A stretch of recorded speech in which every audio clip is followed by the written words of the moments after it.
Usually when we talk about planning a massive life event, there's this expectation of contained chaos.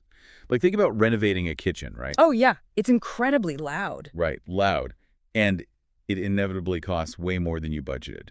You might tear down a cabinet and just, I don't know, find black mold behind the drywall. But at the end of the day, you know the boundaries of the room. Yeah, you're operating within a fixed space. You have a known physical footprint. Exactly. The walls aren't moving. The local currency isn't fluctuating while you buy lumber. And, the hardware store isn't demanding a passport to sell you a sink. Right, which is a key detail, because deciding to take that big life event and move it across an ocean, it fundamentally shatters those boundaries. It really does. Suddenly, you aren't just renovating a kitchen. You're trying to build a house from scratch while managing a global supply chain and negotiating zoning laws in a language you literally do not speak. That's a great way to put it. So today's mission, for you listening, is unpacking this comprehensive guide we found. It's titled Destination Wedding Financial Planning, and it pulls together a ton of insights from a platform called Weddizer.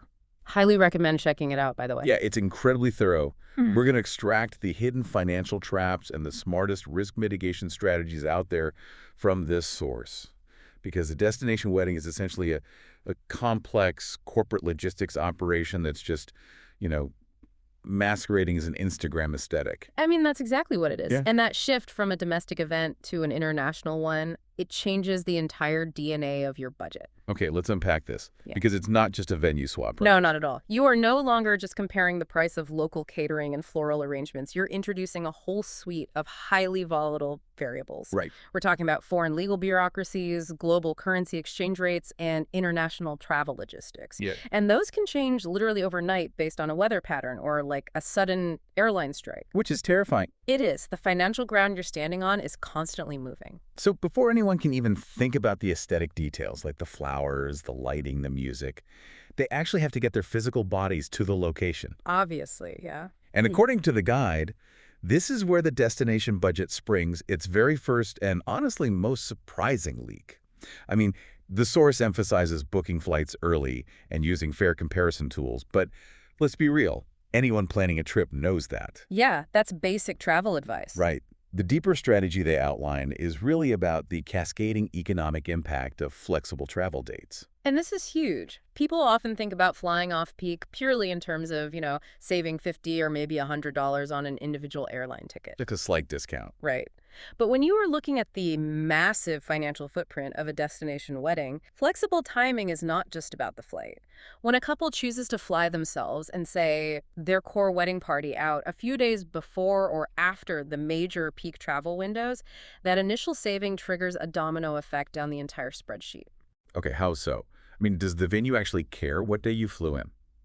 Well, the venue cares deeply about utilization rates. Oh, okay. If you target an off-peak travel window, you're naturally arriving during a period when the destination itself is experiencing lower tourist volume. That makes sense. And that translates directly to significantly better group accommodation rates at hotels. It often means the venues themselves are less crowded and kind of desperate to fill their calendars. So you have leverage. Exactly. You get immense leverage to negotiate lower rental fees. That single decision to shift the date by 48 hours just to catch a cheaper flight suddenly saves you thousands of dollars across your lodging and venue contracts. Wow. But then you also have the hidden travel costs, which the guide explicitly flags.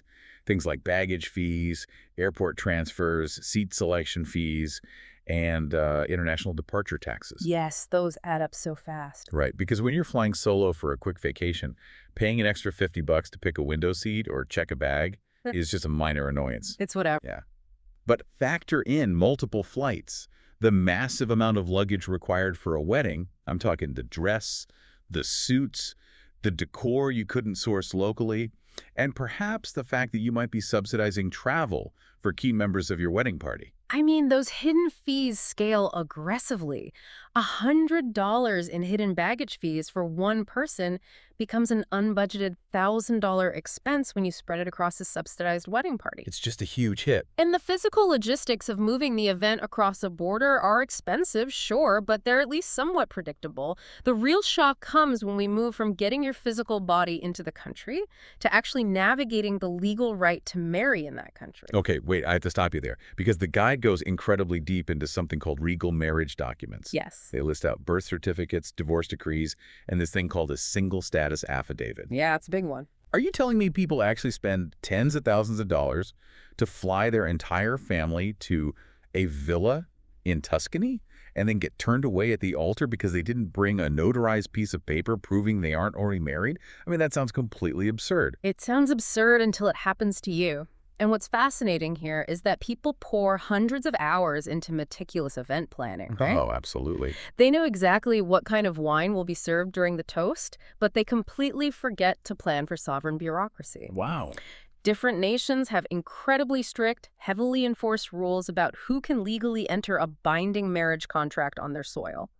If you are not a citizen of that country, the burden of proof is entirely on you to demonstrate to their government you are legally eligible to marry. So this single status affidavit is literally just a sworn statement saying you don't have a secret spouse back home. Precisely. It is a sworn, notarized document. But obtaining it is not just a matter of printing a form off the internet. Of course not. You have to get the document.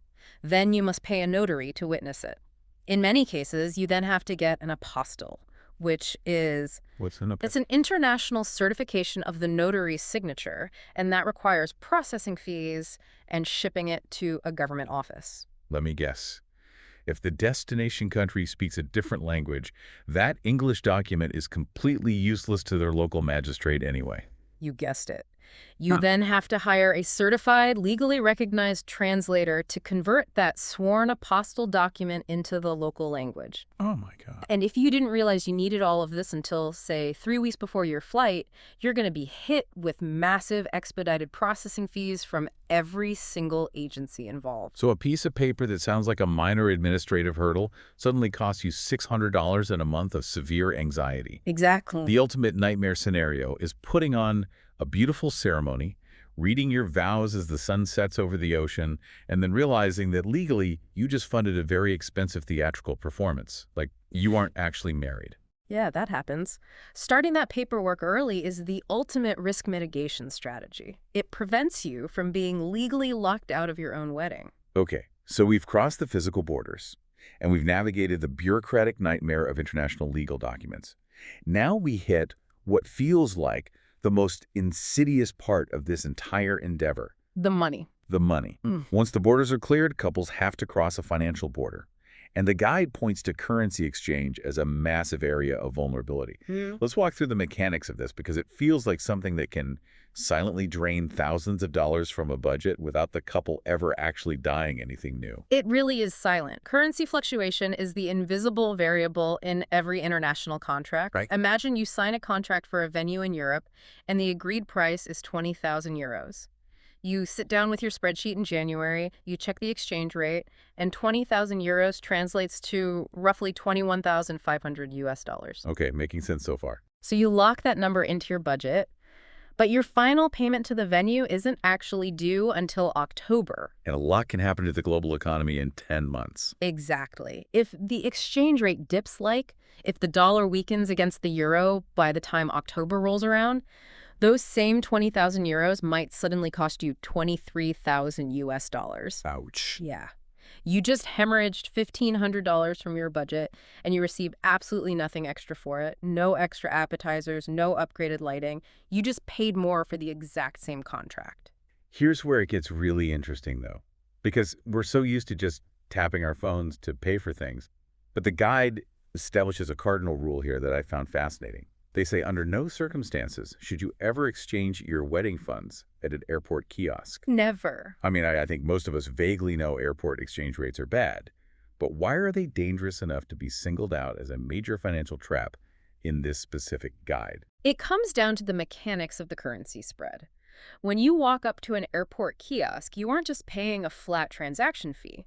Those businesses operate by heavily manipulating the buy and sell rates. Right, right. The actual global market exchange rate might be €1 to $1.1, but the kiosk is going to sell you that euro for $1.25. Wow. You are instantly losing 10 to 15% of your purchasing power the moment you hand over your cash, simply paying a premium for the convenience of standing in an airport terminal. So you're taking a massive unrecoverable haircut on your budget before you've even left the arrivals hall. And that is exactly why the sources advocate for a completely different banking strategy. They emphasize moving away from traditional banks and adopting travel-friendly credit cards, multi-currency accounts, and, digital banking platforms. Well, how does a multi-currency account actually solve this problem when paying a local vendor, like a florist or a photographer? Think about how a traditional wire transfer works.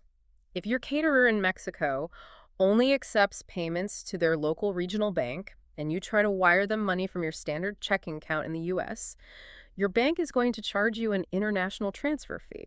Which is usually, what, $40 or $50? Easily. Then the receiving bank might charge a fee on top of that, and the exchange rate they use will likely be terrible. If you are making 4 installment payments to that caterer over a year, you are bleeding money on fees alone. But a multi-currency account changes the routing, I assume. Yes, exactly. A digital multi-currency wallet allows you to actually hold balances in different foreign currencies. Oh, that's clever. Yeah, you can watch the market, and when the exchange rate is favorable, you convert a chunk of your budget into Mexican pesos or euros and just hold it in that digital wallet. When it's time to pay the vendor, you're transferring local currency to local currency. Wow. So you essentially act like a local resident. Precisely. Bypassing the exorbitant wire transfer fees and locking in the favorable exchange rates you found months prior. That makes the guide's next recommendation incredibly clear, but also, honestly, a bit daunting. They recommend setting aside a strict 5 to 10% buffer of your total budget specifically for currency fluctuations and last-minute international purchases. It's essential. But, I mean, no couple wants to freeze 10% of their cash just in case global markets get jittery. How do you effectively build this buffer without starving the rest of your budget? Say, the dress or the live band you really want. The best way to understand this buffer is to think of it not as frozen, dead cash, but as the shock absorbers on a car. Oh, yeah, I like that. If you allocate 100% of your cash down to the absolute penny on fixed vendor contracts, your budget is completely rigid. It has zero flexibility. Therefore, any slight dip in the currency market or any unexpected customs tax on your imported decor means your core budget snaps. And when the budget snaps, you end up putting the overage on high-interest credit cards, which just makes the wedding even more expensive. Precisely. You lose financial control entirely. By building that 5 to 10% buffer into the initial planning phase, you ensure your shock absorbers can take the hit. If the exchange rate shifts negatively, you absorb the blow without having to call up your caterer and cancel the dessert course. Right. And what happens if the market stays stable and you don't actually need the buffer? Then you suddenly have a massive cash cushion to upgrade your honeymoon or simply put it back into your savings when you return home. It is entirely about maintaining your agency in an unpredictable environment. Because you're guaranteed to hit a few potholes on an international road. Exactly. You build the shock absorbers because the bumps are coming. Which naturally brings us to the ultimate shock absorber. We've established that international logistics, foreign jurisdictions, and global currencies are highly volatile. You are heavily investing in this one specific weekend.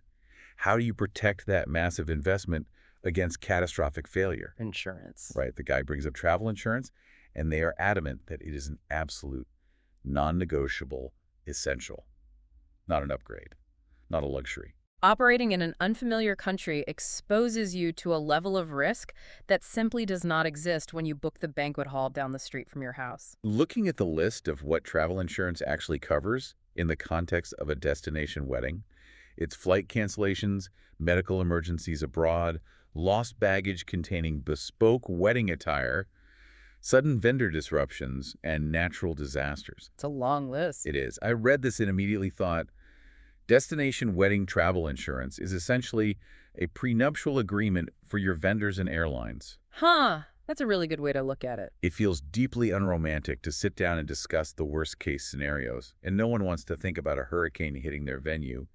but you will be absolutely devastated if you need the protection and opted out just to save a few $100. The prenuptial agreement is an excellent analogy, really, because it is about defining the terms of a worst-case scenario before emotions run high.